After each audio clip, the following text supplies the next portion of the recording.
So good morning everyone. चलो हम अपने थर्ड क्वेश्चन में आते हैं। ये क्वेश्चन भी इम्पोर्टेंट है। ये क्वेश्चन देखते हैं। चलो ना move to question number 3। DVP 1 के थर्ड क्वेश्चन में आता है।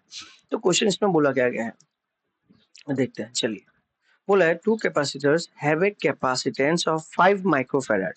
तो दो कैपेसिटेंस है जिनका दोनों का मिला के 5 माइक्रोफैराड कैपेसिटेंस है जब अनकनेक्टेड इन पैरेलल, जब वो कनेक्टेड किस में किया गया पैरेलली। तो अगर मैं इसको कॉन्सेप्ट देखूं तो ऐसे अगर दो कैपेसिटर्स है मेरे पास, ठीक है, कैपेसिटर 1 एंड कैपेसिटर 2, ऐसे दोनों को मैंने कनेक्ट कर दिया और दोनों क्या हो गए, पैरेलल हो गए। सर क्या हो गया, पैरेलल। जब पैरेलल कैसे, दोनों के स्टार्टिंग पॉइंट सेम पॉइंट से कनेक्ट है और दोनों के एंडिंग पॉइंट भी सेम पॉइंट से। तो जब वो पैरेलल कनेक्ट होंगे दोनों का सी इक्विवेलेंट कितना बोला गया, 5 माइक्रोफैराड। अच्छा इसको कैसे लिख सकते हैं, अगर पैरेलल कॉम्बिनेशन को मैं पहले बता रहा हूँ, since I am talking about the parallel combination, तो जब पैरेलल कॉम्बिनेशन में बता रहा हूँ सबसे पहले, तो इसका एक बार को समझने की जरूरत है कि पैरेलल कॉम्बिनेशन इक्वेशन जो होता है कि अगर इसको मैं C1 मानता हूँ, इसको मैं C2 मानूंगा, क्योंकि मुझे बोला नहीं गया है कि दोनों इक्वल है। तो लेट मी अज्यूम दोनों अलग अलग है, ऊपर वाला C1 नीचे वाला C2, दो कैपेसिटर्स। तो अगर पैरेलल कॉम्बिनेशन देखें तो फॉर्मूला क्या था, C1 plus C2 is equal to C equivalent, that is 5 microfarad. मुझे इसमें से एक इक्वेशन मिल जाता है, दिस इज इक्वेशन नंबर 1। दोनों का मिला के कैपेसिटेंस कितना होता है, 5 माइक्रोफैराड। ठीक है, यहाँ तक मुझे बात समझ में आ गई। नेक्स्ट पार्ट चलते हैं। फिर क्या बोला है, and 1.2 microfarad when connected in series. और अगर मैं दो कैपेसिटर को सीरीज में लगा देता हूं तब उनका टोटल आता है 1.2 माइक्रोफैराड। अच्छा अब आता है सीरीज कॉम्बिनेशन। तो अगर मैंने उनको किस में लगा दिया, सीरीज कॉम्बिनेशन में लगा दिया, तब मुझे क्या देखना है सर, अब मुझे बोला गया है दोनों का मिला के जो कैपेसिटेंस होगा C1 प्लस C2, ठीक है, C1 एंड C2 दोनों को मिला के जो C इक्विवेलेंट आएगा, दैट इज मैं डायरेक्ट फॉर्मूला में लिख देता हूँ, that is C1 into C2 by C1 plus C2। आपसे ड्राइव करके देखिएगा तब भी यही आएगा, that is 1 by C equivalent is equal to 1 by C1 plus 1 by C2 का सॉल्व कीजिए, यही इक्वेशन आएगा। तो C इक्विवेलेंट कितना बोला गया मुझे, 1.2 माइक्रोफैराड। ठीक है, इससे मुझे एक इक्वेशन मिल जाता है, इक्वेशन नंबर 2। तो ध्यान से देखोगे तो इन दोनों इक्वेशंस को अगर मैं देखूं, मेरे कितने अननोन पैरामीटर्स है, दो। कैपेसिटर ऊपर का C1, that is C1 and C2, मुझे बोले दोनों का मिला के जो C इक्विवेलेंट आएगा वो बता दिया गया है 1.2 माइक्रोफैराड। और इन दोनों का मिला के जो मेरा C इक्विवेलेंट आएगा वो कितना बोला, 5 माइक्रोफैराड। लेकिन C1 C2 कितना होगा वो नहीं बताया। अच्छा तो वेरिएबल कितने हैं, तो जो अननोन कितने हैं, C1 and C2, these are the two unknowns. ठीक है, तो आपको ये दो गिवन है, स्टेप 1 स्टेप 2। अब क्या करना है, बस सॉल्व करना है। We know that is C1 plus C2 is equal to 5 microfarad and क्या है बताइए, C1 C2 divided by C1 plus C2 that is 1.2 microfarad.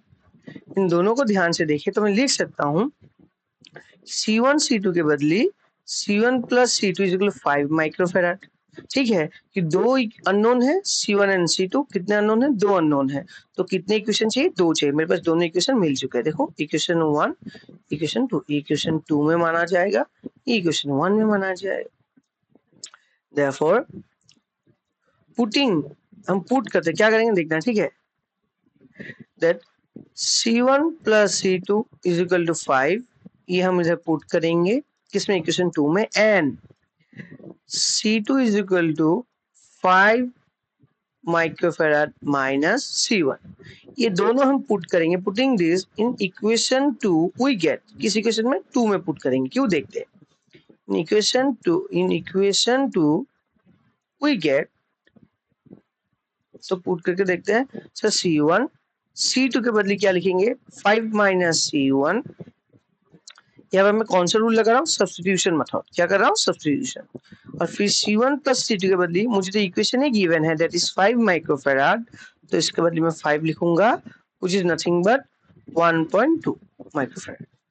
तो मैंने क्या किया, आप ध्यान से देखो, C1 प्लस C2 के बदले मैंने वैल्यू पुट कर दिया है, C1 एंड C2 के बदले मैंने क्या कर दिया है, वैल्यू, दैट इज 5 माइक्रोफैराड। दूसरा, इसी इक्वेशन को मैं हेल्प लेके फ्रॉम इक्वेशन 1 का हेल्प लेके मैंने बोला है C2 is nothing but 5 minus C1. C2 is nothing but 5 minus C1. तो जहां पर ऊपर में C2 आ रहा था, अगर आपको ध्यान से देखोगे इधर C2 आ रहा है ना, इस C2 को हम अभी रिप्लेस कर देंगे, that is it's nothing but 5 minus C1. तो इन दोनों इक्वेशन से मैं ध्यान से देखूं, जो मुझे इक्वेशन आ रहा है ultimately 5 C1 into 5 minus C1 divided by 5 into 1.2. अब 5 को स्टेप मल्टीप्लाई कर दो, कितना आता है बताइए? C1 5 minus C1 is equal to 5 into 1.2 will be 6. करके देखिए 6 आएगा. अब इसको ब्रेक कर दीजिए, तो 5C1 minus C1 square is equal to 6.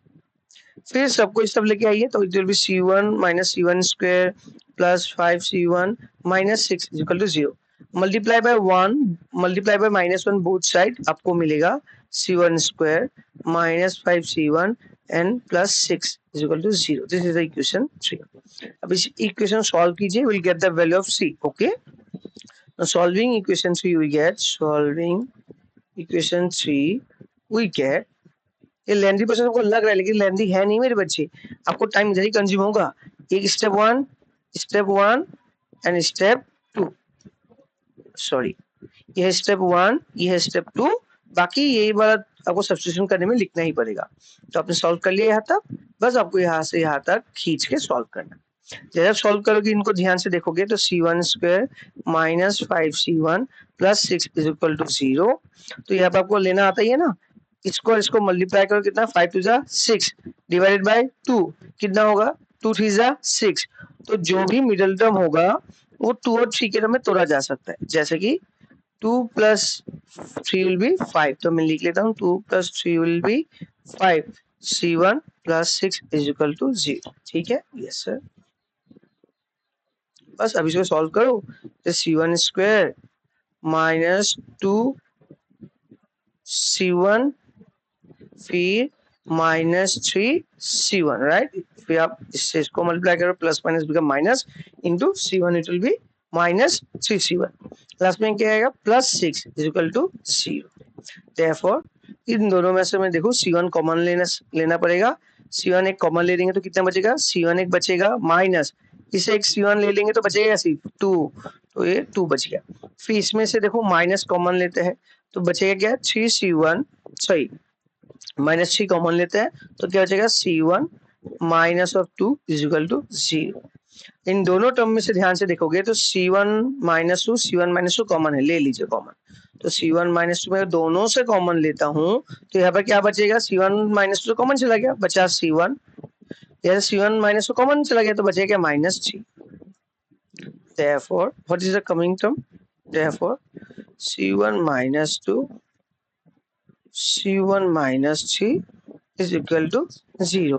तो यहाँ पर आपका C1 का दो वैल्यू आ रहा है, either C1 will be 2 microfarad और C1 will be 3 माइक्रोफेराड.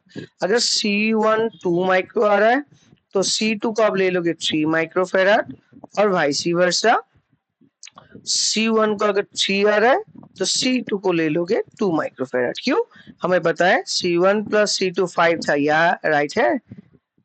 अगर C1 3 हो रहा है तो C2 2 हो जाएगा, और C1 2 हो रहा है तो C2 3 माइक्रोफेराड हो जाएगा, राइट. Hence proof. ये आपको ऐसे करना है. अब बताइए कोई डाउट है किसी को? आई होप समझ में आ चुका होगा. कोई भी डाउट है आप मुझे बात शेयर कर सकते. Thank you.